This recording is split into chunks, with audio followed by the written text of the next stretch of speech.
on this. The Pumla is here. Pumla and I have been involved in debates in organizations like 1 in 9, and I'm part of the 1 in 9 feminist school, where there is an attempt to rethink what the project of liberation is, not just as a project of equality between women and men, and even not to think so much as about the project of equality, but about a model of liberation that will take us beyond the heterosexual normative models in which we still validate certain forms of social organization.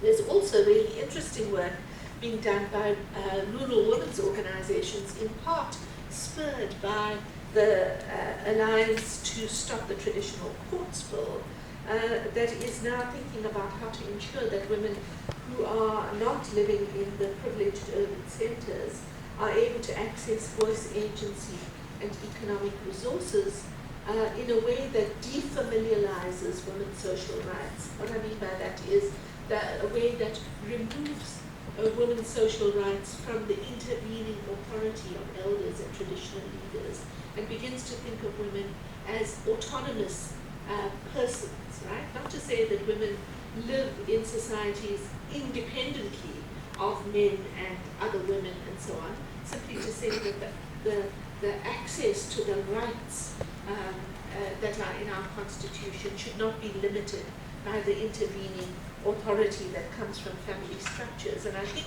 thinking about decommodification and defamiliarization might become part of our conversation once again. So in these kinds of movements that are happening on the ground, not in the powerful organized leadership at the top, right, which in itself is fragmenting and breaking apart, and clearly does not have a model at the top. Whether you look at political parties or even the trade union movement, something has broken in the models at the top. I think we have to look to the bottom, and we need to have a careful kind of democracy, a democracy in which we pay a lot of attention to the processes of democratic participation, the processes by which people can articulate what their demands are in their own terms, rather than being told what the line is from above. So careful in that way, a careful democracy that is attentive to the open-endedness of democracy, the multiplicity of solutions, because neither the political model of the state nor the economic growth models we have in this sort of grand narrative fashion have given us the answers. So we might have to look elsewhere. We might have to look in much more localized and uncertain ways at what the future might hold. But we also have to look towards a politics that is, I don't want to say that we want a caring nanny type state, but certainly a society based on care, a society based on mutual solidarity and a recognition that processes of accumulation in which some people begin to advance as if that is what democracy is about, the right to accumulate vast amounts of wealth, is an untenable model. The model has to be one of mutual solidarity and care for each other. And that means beginning to talk about, to change the conversation away from the restraint on demands, restraint of expectations from below, to thinking about how we might say, put restraint on accumulation, because forms of unfettered accumulation limit our ability to care for each other. They limit our ability to create a society in which there is a minimum set of conditions of human life that we think everybody ought to be entitled to. So, it's new thing.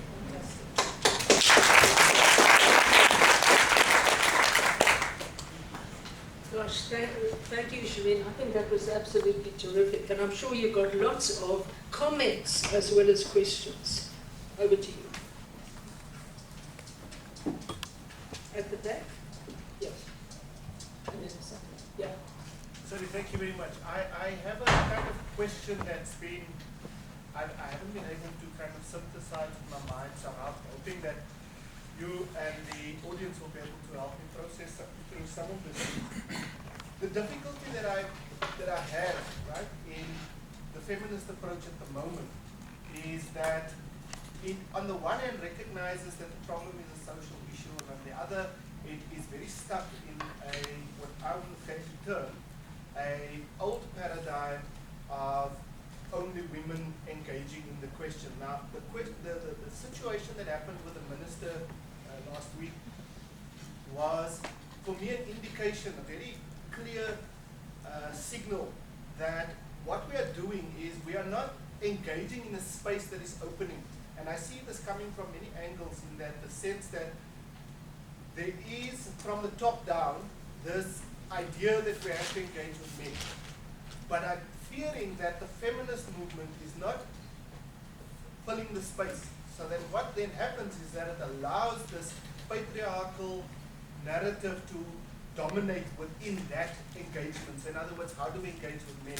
Because I think it is an important question, and as a man, I kind of struggle to engage this question, because I see it often, both at the grassroots level, where when we engage with men, there's a resistance because women are kind of taken one side and they engage separately, and so men immediately put up barriers and there are fears. And so how do we kind of breach this gap? Because you speak to it, when you talk to solutions, you speak to it consistently. You speak of participation, you speak of solidarity and care, and going beyond the heteronormative idea of society. So all of those things, I would suggest, needs a conversation when men are engaged, and it also needs a conversation that we need to find the step beyond the third wave of feminism, if you will. I think there is a space there that we're not engaging. Thanks very much. Sandra? My question is two. Well, the first one is around the feminist movement. I mean, it's been on a decline, even though there's these spaces of hope you're pointing to.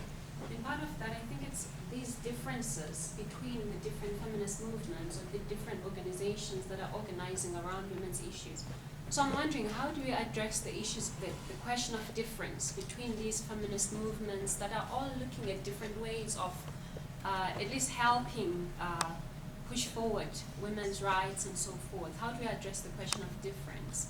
But also, because I'm thinking of it in light of some of the organizations I've worked with, where there'll be fragmentation, even if it's around citizenship, that we're South African women, and we're all trying to make our way, we're all trying to survive, but there's limited jobs, and so we will turn against women who are not from South Africa. How do we work around that? That's the first question. And the second one is around religion, which is a very big thing in South Africa. How do we bring the question, politics of women's politics in these kind of spaces, religious spaces? How do we engage with those kind of politics? I think those are the two. Thanks, Sandra. There was, yes, Mike? Thank you very much. The quantum of bitter experiences into the first 20 years into democracy in South Africa,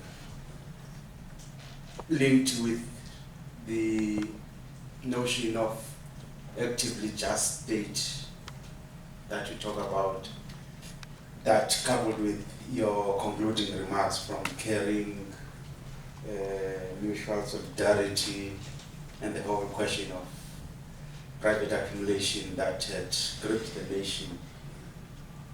Do you see that, or your critique, laying a base towards what now is much talked about as a developmental state?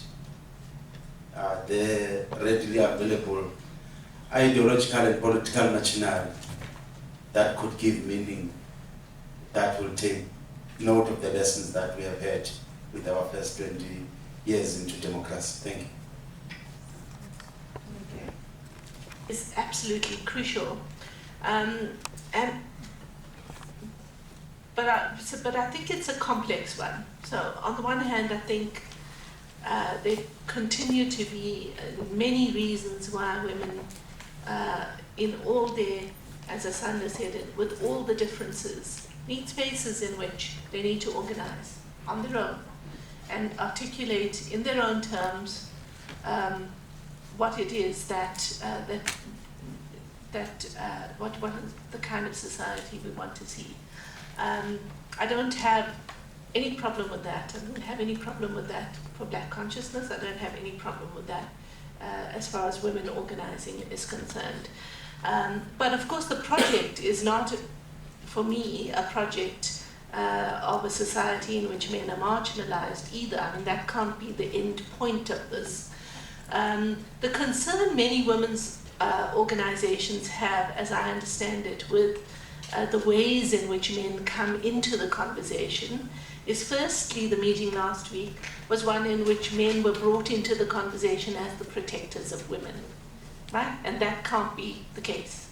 Can't be the case that we invoke a notion, and I want to say it's not just the minister who did that. I could point to examples in some of the men's movements at certain moments in which the justifications almost for working with men have been to invoke the argument that there is we need to return to some more traditional notions of men as caring fathers, as caring heads of households, right? So whether it's this kind of really problematic way that Minister Shabangu articulated it, or a kind of seemingly more benign way in which some men's movements articulate it, those are problems. So I want to say the second complicated part of the story, and it relates a little bit again to the point Asanda is making. There is a competition for resources. There is a way in which resources in the gender-based violence movement have been displaced from the women's organizations that have been working for decades around these issues towards the much more sexy constituency for donors of directing funding to men, and that produces its own tensions, right? That displacement and the displacement of gender-based violence into medicalized discourses, into thinking about certain kinds of evidence-based health-type models of gender-based violence that don't address the kinds of questions women are raising. So how do we create a space in which we can begin to think about, beyond heterosexuality in how we address gender-based violence? For me, has to be a conversation that is engaged in small groups and constantly, rather than ideologically. We have to build the terms of working together. We have to build the terms of coalitions. We have to, and it's not up to women entirely to do that. I think men have to come into this conversation and recognize that there are many decades of experience in working in the sector, and be open to other ways of working. So so that this is a problem that's not just South African. The UN's He for She campaign, which has kind of taken over the world and sounds superficially very attractive, has become in practice a way of women now talking about men. And it's just exhausting when you are involved in women's organizations to be back in that space, right? So it's like, if I were to make the analogy that is made, for example, about the debates about race, that it would be the equivalent of, sort of white people setting the terms of the debate for race, right? And we push against that and say whiteness cannot be the starting point here, or the ways in which white people may frame the race debate. Very important and absolutely they have the right to do that, but that can't be the way in which we move forward. It has to be something else. And yeah, Sandra, I know that you were also involved, for example, in the feminist, the 1 in 9 feminist school, and I think, yes, there, the issue of difference, the issue of racial differences, the issue of ideological differences and class differences is very much, and sexual differences was very much tackled. I don't worry about difference because I don't come from a position that we have to have one unified women's movement. I think what we need to, I think the more diversity and the more multiplicity we have in the ways in which we think about sexuality and gender, the better and the richer we will be for it. I don't feel like we need to straddle difference. Does that make sense? I think difference is productive. The issue is, can we at crucial moments find ways to come together around common interests? And can we make the work that we do, can we link it in ways that the sum is greater than the parts? And at certain moments we really need to have that. We really need to stand together. I think there is a lack of solidarity towards, and black lesbian women feel this particularly, but it's also transgender people who feel it, who want to have a different conversation, and who feel that the conventional models of the women's movement are not very helpful. So for me, the more flowers that are blooming, the better. What I would like to think about is the ways in which things like the feminist school might link up with the feminist round table, for example. And in fact, can I talk about that, Jackie? So in the feminist round table, where you had different constituency of grassroots women thinking about food, you'll remember this, and about the questions of food security and issues of poverty, the conversations there do not relate to the conversations in the feminist school, which were about sexual and social rights. Okay, so the two we must find ways to bring those two together. But I don't necessarily think in one organization. I wish I had an answer to the religion question. It confounds me. I think we have to engage it. And I think it relates to the question of care, because in the religious organizations we see how women actually pick up the burden of care within the frameworks of religion. That's very positive, right?